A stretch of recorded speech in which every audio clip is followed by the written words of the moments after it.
तो आज हम पढ़ने जा रहे हैं मानव निर्मित जलीय जो संरचना है उनको पढ़ेंगे हम। तो ठीक है, अब जल्दी से शुरू करते हैं। राजस्थान के अधिकांश भूभाग पर मरुस्थल 61% है। कितना परसेंट है मरुस्थल? 61%। राजस्थान में पेयजल की उचित उपलब्धता न होने के कारण इनकी जो तुल्यता स्वर्ण से भी अधिक हो गई है। ठीक है, सीधी सी बात है कि राजस्थान पे मरुस्थल ज़्यादा है और पानी की बहुत ज़्यादा कमी है। इसको कोई याद रखने वाली बात नहीं है। कहा जाता है आवश्यकता आविष्कार की जननी है। आवश्यकता क्या है? आविष्कार की जननी है। इस कथन के संबंध में यहाँ के लोगों ने इन समस्याओं से निजात हेतु जल संग्रहण विभिन्न निम्नलिखित उपाय जो है, जैसे उन्होंने क्या क्या किया है। मतलब कि जल, अपने पास जल नहीं है, अब जल के लिए अपन कुछ ना कुछ तो करेंगे ना, बहुत कम है अपने, तो उसका अपन क्या करेंगे? बचाव करेंगे। तो बचाव के लिए क्या क्या किया है यहाँ पे देखो, लोगों ने तालाबों का निर्माण करवाया है। तालाबों का मतलब है कि वृहत स्तर पे वर्षा जल का संग्रहण करना, मतलब कि तालाबों के अंदर काफ़ी सारे जो जल होते हैं उनका क्या करना? संग्रहण करना। अब जैसे कि आपको पढ़ना है, एक तो है गड़ीसर। गड़ीसर जो है, गड़ीसर कहाँ पे है? जैसलमेर में है। जैसलमेर में तो बिल्कुल ही पानी की बहुत ज़्यादा कमी है, तो गड़ीसर कहाँ पे है? जैसलमेर में है। नेक्स्ट है बागोलिया। बागोलिया का जो तालाब है कहाँ पे है? उदयपुर में है। तो गड़ीसर, जैसलमेर, बागोलिया, उदयपुर। गड़ीसर, जैसलमेर, बागोलिया, उदयपुर। गड़ीसर, जैसलमेर, बागोलिया, उदयपुर। नेक्स्ट है कीर्तिमोरी।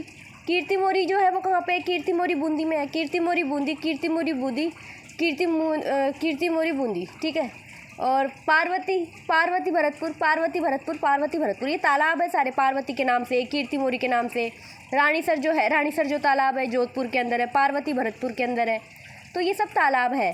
तो ये जो तालाब है इनको आपको ढंग से याद करना है। सबसे पहले देखो, आपसे क्वेश्चन आ सकता है, गड़ीसर नामक तालाब किस जिले में स्थित है? जैसलमेर में। बागोलिया किस जिले में स्थित है? उदयपुर में। कीर्तिमोरी कहाँ पे है? बूंदी में।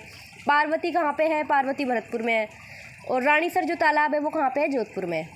ठीक है, आ गया समझ में? नेक्स्ट देखो, नेक्स्ट है जैसे कि हमको नाड़ी सामान्यतः पशुओं व दैनिक आवश्यकताओं हेतु जो जल का संग्रहण किया जाता है, जो नाड़ी बनाई जाती है, आपने देखा होगा कि गाँवों के अंदर भी आपको देखने को मिल जाएगी।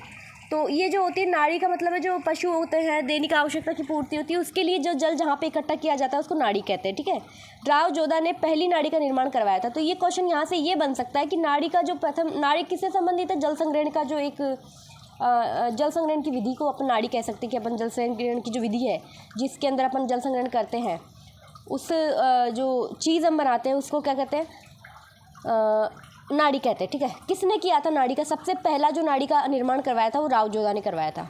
बावड़ी क्या होती है? बावड़ी का मतलब है जो सीढ़ियाँ। बावड़ी का मतलब एक ऐसा कुआं होता है, एक ऐसी मतलब कि संरचना होती है जो किसी भी आकार में हो सकती है, जरूरी नहीं है वो गोल में ही हो, जिसके अंदर सीढ़ियाँ लगी होती है। ठीक है, सीढ़ी नुमा कुआं कह सकते हैं अपन उसको। ठीक है, स्टेप वेल्स। ठीक है, शाही परिवारों द्वारा वर्षा का जल संग्रहण हेतु किलों महलों के पास में, मतलब कि ये एक बावड़ी होती है जो किलों के अंदर, महलों के अंदर बनवाई गई है। ठीक है, ये जल संग्रहण की एक विधि है। नेक्स्ट देखो, बूंदी है वो सुंदर बावड़ियों हेतु प्रसिद्ध है। बूंदी जो है वो सुंदर बावड़ियों के लिए प्रसिद्ध है। तो क्वेश्चन ये आ सकता है कि सुंदर बावड़ियों के लिए प्रसिद्ध राजस्थान का कौन सा जिला है? तो बूंदी है। यहाँ पे लगभग 86 यानी कि 86 बावड़ियाँ हैं। कितनी बावड़ियाँ हैं बूंदी में? 86 बावड़ियाँ हैं। जैसे प्रमुख बावड़ियाँ देखो बूंदी की, रानी जी की बावड़ी कहाँ पे है? बूंदी में है। क्वेश्चन आएगा गड़ीसर जैसलमेर में है और रानी जी बूंदी में है। रानी जी की जो बावड़ी है इसका निर्माण जो करवाया था वो करवाया था अनिरुद्ध सिंह, नाथावत की रानी द्वारा निर्माण करवाया गया था। रानी जी की बावड़ी का निर्माण किसने करवाया था? नाथावत की रानी ने करवाया। नाथावत नाम है रानी का, अनिरुद्ध जो है उसकी रानी थी ये। नौलखा बावड़ी डूंगरपुर में। नौलखा बावड़ी कहाँ पे है? डूंगरपुर में। नौलखा बावड़ी कहाँ पे है? डूंगरपुर में। नौलखा बावड़ी का निर्माण आसकरण की रानी प्रेमल ने करवाया था। किसने करवाया था? प्रेमल ने करवाया था। और नौलखा बावड़ी कहाँ पे है? नौलखा बावड़ी डूंगरपुर में। नौलखा दरवाज़ा कहाँ पे है? रणथंभौर में। याद कर लो, राजा आसकरण की रानी थी, उसने करवाया था। कौन थी? प्रेमल थी। नौलखा बावड़ी का निर्माण। त्रिमुखी बावड़ी, अब नौलखा वाली तो त्रिमुखी भी सुन लो। त्रिमुखी जो बावड़ी है उदयपुर में है। कहाँ पे? त्रिमुखी ऐसे याद कर लेना, त्रिमुखी और तीन कैसे लिखते हैं अपन? ऊ की तरह ही लिखते हैं ना। तो त्रिमुखी बावड़ी कहाँ पे? उदयपुर के अंदर है, ऐसे याद कर लेना। गाइस आपके पास कोई भी ऐसा ऐप हो जिसके अंदर मैं एडिट करके, जैसे कि मैं आपको अंडरलाइन करके पढ़ा सकूं और मेरे जो नोट्स है उसके अंदर बैकग्राउंड जैसे कोई भी चीज़ दिखाई ना दे, ओनली मैं जो लिखूं वही दिखाई दे, तो उसका कोई नाम बता देना यार। तो सुनो, त्रिमुखी जो बावड़ी है इसका जो निर्माण करवाया था, ये करवाया था राजा सिंह की रानी रामरसदे ने करवाया था। चांद बावड़ी कहाँ पे? चांद बावड़ी आभानेरी दौसा में। चांद बावड़ी कहाँ पे? आभानेरी दौसा में। नेक्स्ट कुआं, ठीक है, कुआं देखते हैं अब अपन। राजस्थान में उपयोगी जल स्रोत है कुआं। इसके ऊपरी भाग संकरण होता है, जल हानि होने से संरक्षण प्रदान करती है। जल हानि होने से संरक्षण प्रदान करती है। इसकी छोटी संरचना जो लकड़ी के ढक्कन आदि से ढकी जाती है, कुई बेरी कहलाती है। ठीक है, ये छोटी मोटी चीज़ें, ये तो आपको वैसे भी याद रह जाएगी। बांदी कुई दौसा, बांदी कुई कहाँ पे? दौसा में है।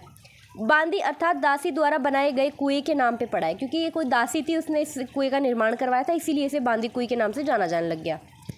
टोबा, टोबा सामान्यतः एक वर्षा अवधि हेतु जल संग्रहण के लिए कठोर भूमि पर पत्थरों या इसके बिना बनाई गई संरचना होती है, जो पशु आदि हेतु होती है। टोबा क्या होती है? पत्थर या इसके बिना बनाई गई संरचना है पशुओं के लिए, वो है टोबा। नेक्स्ट देखो, टोबा स्थानीय नाम है। टोबा उसको स्थानीय नाम है, ठीक है। टांका देख लो, टांका क्या होता है? सामान्यतः घरेलू पेयजल उपलब्धता सुनिश्चित करने हेतु जल वर्षा का जो जल संग्रहण, जहाँ पे मतलब कि अपने घरेलू कामों के लिए जो टांका बनाया जाता है, घरेलू कामों के लिए एक जल संग्रहण का एक, ये समझ लेना, जल संग्रहण की जो जगह है उसे टांका के नाम से जाना जाता है। ऊपर से बंद होता है, एक ढक्कन लगा होता है। जयपुर के जयगढ़ में टांके हैं। जयपुर का जो जयगढ़ है ना, उसमें आपको टांके देखने को मिल जाएंगे। वर्षा जल संग्रहण हेतु इसके परित आगोर पायटन बनाया जाता है। वर्षा जल संग्रहण के लिए एक परित भी बनाया जाता है, आगोर बनाया जाता है, पायटन बनाया जाता है। खड़ीनिया प्लाया, खड़ीनिया प्लाया क्या है? जैसलमेर के पालीवाल ब्राह्मणों द्वारा 15वीं सदी में आरंभ की गई, जो कि 5 से 7 किलोमीटर तक फैली होती है। ठीक है, शुष्क क्षेत्रों में संरचना जो जल आपूर्ति, सिंचाई आदि हेतु उपयोगी होती है, तो खड़ीनिया प्लाया कहलाती है। ठीक है, नेक्स्ट देखो, नेक्स्ट है ही नहीं बेटा जी, खत्म हो गया, इतना ही था। खड़ीनिया प्लाया, खड़ीनिया प्लाया कहाँ से? जैसलमेर से संबंधित है। पालीवाल ब्राह्मणों ने 15वीं सदी में प्रारंभ की थी। 5 से 7 किलोमीटर तक फैली होती है और खड़ीन के नाम से तो एक कृषि भी होती है, तो ये याद कर लेना।